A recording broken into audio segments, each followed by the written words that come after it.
Whispers in the Woods. A glimpse into fairy lore, the forest whispers. Sunlight dapples through leaves. Shadows dance. But something else stirs in these woods. Something ancient. Something magical. Fairies. Creatures of myth and legend. They flit through our oldest stories. Whispered warnings from grandparents. Tales told to keep children close to the hearth. But are they merely stories? Or something more? For centuries, people have believed in these mystical beings. Tiny creatures with gossamer wings. They live in the shadows, just beyond our sight. Some are said to be benevolent, helpful to those who stumble upon them. Others are tricksters, even dangerous. All are deeply connected to the natural world, their magic woven into the fabric of the forest.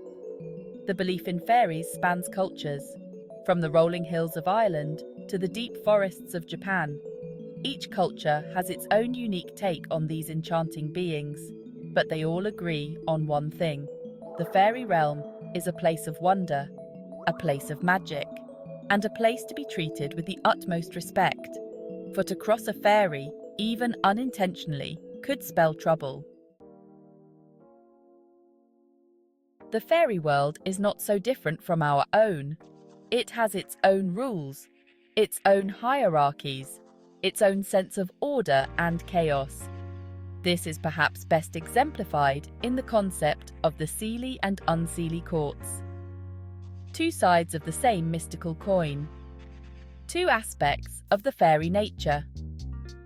The Seelie court represents the light, the playful, benevolent side of fairies.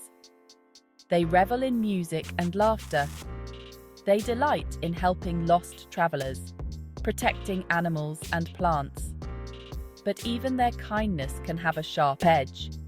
Their sense of justice is swift, and their temper, if roused, can be fearsome. The Unseelie court is shrouded in shadow. These are the fairies of mischief and malice. They delight in playing tricks on unsuspecting humans, leading them astray with whispers of false promises. But their cruelty can run deeper.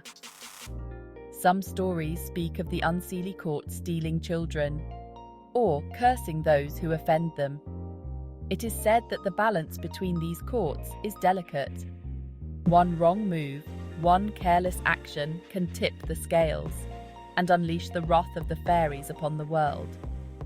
Therefore, it is wise to remember this duality, to approach all fairies with caution, and to never, ever underestimate their power. Deep in the forest, you might stumble upon a ring of mushrooms, a perfect circle, seemingly untouched by the chaos of nature. This, according to folklore, is a fairy ring, a gateway to the realm of the fae, a place where the veil between worlds wears thin. Fairy rings have long been shrouded in superstition. Some believe they are portals, places where fairies dance and revel under the light of the moon. To step inside a fairy ring is to step into their world, a world where time moves differently, where magic is real, and where danger lurks at every turn.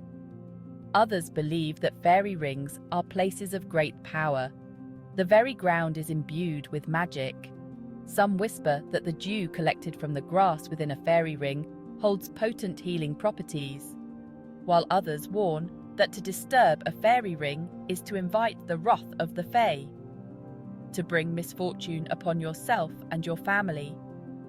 Whether portals or places of power, fairy rings remain a potent symbol, a reminder of the hidden world that exists just beyond our own, a world of magic and mystery, a world that we would be wise to respect.